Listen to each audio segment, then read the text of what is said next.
ভালোবাসার মানুষকে আর এটা বুঝে যারা যাওয়ার তারা গেছে, আর যারা ডাই হার্ট ফ্যান, যারা মন থেকে ভালোবাসে তারা রয়ে গেছে। তারা এত মানুষ ছিল, এত ক্রাউড হয়েছে, এত একটা ভালোবাসা শুরু হয়েছে, পুরা বাংলাদেশে একটা ব্লাস্ট হয়েছে। বড় বড় মানুষরাও প্রশংসা করছে যে উনি কি এমপি ইলেকশন বা মেয়র ইলেকশনে দাঁড়ালো কিনা। আসলে ওরকম ইলেকশন কিছু না, এটা আমার ভালোবাসা কিছু মানুষ আসছিল, আমি ডেকেছিলাম তাই। কারণ তো তেমন কিছু না, সবাই তো শখ থাকে নিজের নামে ব্র্যান্ড হবে, নিজের নামে সব কিছু হবে। সো আমি ওইরকমই আর কি, নিজের নামে একটা ব্র্যান্ড তৈরি করেছি, প্রিন্স কাট সেলুন।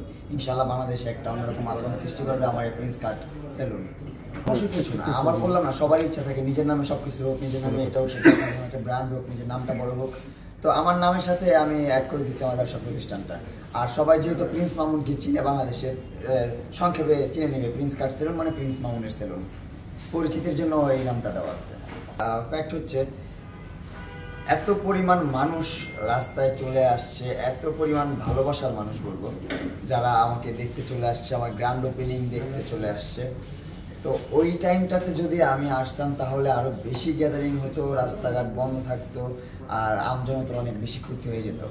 এই জন্য আমি চিন্তা ভাবনা করলাম একটু লেট করে যাই, সন্ধ্যার একটু আগে যাই, তাহলে চাইমও দেখতে পারবো, ওরাও দেখতে পারবে, মানুষ কমে যাবে, অনেক হচ্ছে যে একটু রিল্যাক্স হবে। কারণ আমি তো ওপেনিংয়ের 7 দিন থাকবো, অ্যানাউন্সমেন্ট দিয়ে দিয়েছি। সো যারা দেখতে না পারবে ওপেনিংয়ে, তারা কিছুদিন পরে এসে দেখবে। যেমন আজকে সারাদিন সব মানুষ আসতেছে, দেখতেছে, যাচ্ছে, ছবি তুলতেছে। অনেকে সার্ভিস নিচ্ছে, অনেকে নিচ্ছে না, সেটা ফ্যাক্ট না। সবাই ভালোবাসার মানুষ আসতেছে, দেখা করতেছে, এটা অনেক কিছু। তো ওই চিন্তা ভাবনা করে আমি একটু লেট করে আসছি যেন মানুষ একটু কম হয়। কিন্তু তোমরা বক্তব্য দিতে পারো, আমি বক্তব্য বলতে পারবো না। ওগুলো সবগুলো আমার ছেলেরা আমার ছেলেরও দেখতে আসছে, আমারও দেখতে আসছে। কেননা মা আসছে সেই জায়গায়, মারও দেখবো, ছেলেরও দেখবো। ওগুলো তোমরা সবাই বক্তব্য করতে পারো, আমি বক্তব্য বলতে পারবো না, ওগুলো আমার ছেলে। আর ওগুলো দেখে আমার মনে করি ছেলেরা দূর দূরান্ত আসছে, দেখে আমার খুবই ভালো লাগছে, অনেক ভালো লাগছে। এমনও তো আমি যে দোকানে আমি আসি, আমার বাসা থেকে আইসা পড়ি, কালকেও আসছি, আইসা সবার সাথে দেখা করছি, আবার আজকেও আইসা পড়ছি, আইসা সবার সাথে দেখা করছি।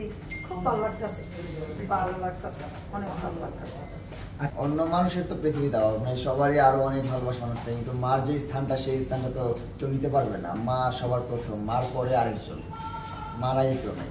সো আম্মু আপনারা সবাই জানেন যে আমি গ্রামে শিফট হয়ে গেছি, আমার ফ্যামিলি নিয়ে, ফুল ফ্যামিলি গ্রামে থাকে। সো এখন আমি নতুন করে বাসা নিয়েছি ঢাকাতে। সো আম্মু এখন আমার নতুন বাসায় উঠেছে, তো এখন একা একা বসে আছে, বোরিং ফিল করতেছে। তো ভাবলো বাবার সাথে যে একটু আড্ডা মারি, সেলুনটা দেখি, ব্যবসা প্রতিষ্ঠান দেখি। কারণ আমার আগে তো উনি ওনার, আমার মালিকই উনি, আমি এটার মালিক তো খেয়েছি, আমার মালিকই তো উনি। সো উনি না দেখলে কে দেখবে? আমার বাবা মাই ছিল। মায়ের কথা বলতে বুঝলাম না, ডিসকাউন্ট 50% ডিসকাউন্ট। খুব ভালো লাগছে। ও যখন আমার এই ছেলে যখন, ছোট ছেলে যখন এই দিছে, সেলুন দিছে, আর ছেলে যখন আবার আমার বড় বড় ছেলে গো, আমার ছোট ছোট ছেলে গো ডিসকাউন্ট দিতেছে, এটা শুনে আমার থেকে অনেক ভালো লাগছে। আমার মাসুদ হচ্ছে আমার হিসাবে বড় ছেলে, কেননা ও ছোট, মাসুদ হচ্ছে বড়। আজকে মাসুদের কারণে ওর এই ব্যবসা জড়াইছে, আর মাসুদে 2 ভাই মিল্লা ব্যবসাগুলো সবকিছু করতেছে। তারপরও কিন্তু মাসুদ যাই কিছু করতেছে, মাসুদ ওর পিছন দিকে ওরই সবকিছু দিয়ে সাহায্য, সবকিছু করতেছে। মাসুদ ভাইয়ের প্রশংসা করে শেষ করা যাবে না। মাসুদ ভাই এক কথায় অতুলনীয় মানুষ, অসম্ভব ভালো মানুষ। ওনার জন্য অনেক অনেক দোয়া করি, জীবন অনেক বড় হোক। আসলে উনি বাংলাদেশের যে ধন রত্নগুলো, এগুলো বুঝে। ওনার কথা হচ্ছে যে বাংলাদেশের যে রত্নগুলো আছে, এখন আমি যদি একটা প্রতিষ্ঠান করতে পারছি, আমি 4-5টা প্রতিষ্ঠান করতে পারি, বেকার মানুষদেরকে কর্মসংস্থান দিতে পারি, এটা কিন্তু বাংলাদেশের জন্য উপকার। বাংলাদেশে কিন্তু আপনার কর্মস্থান অনেক অভাব, অনেক মানুষ বেকার বসে আছে। তো তাদেরকে যদি চাকরি দিতে পারি, তাদেরকে যদি কাজে লাগাইতে পারি, এটা কিন্তু অনেক বড় একটা উপকার বাংলাদেশের জন্য। আর মাসুদ ভাই এটাই চায়, বাংলাদেশ নিয়েই কাজ করতে চায় মাসুদ ভাই।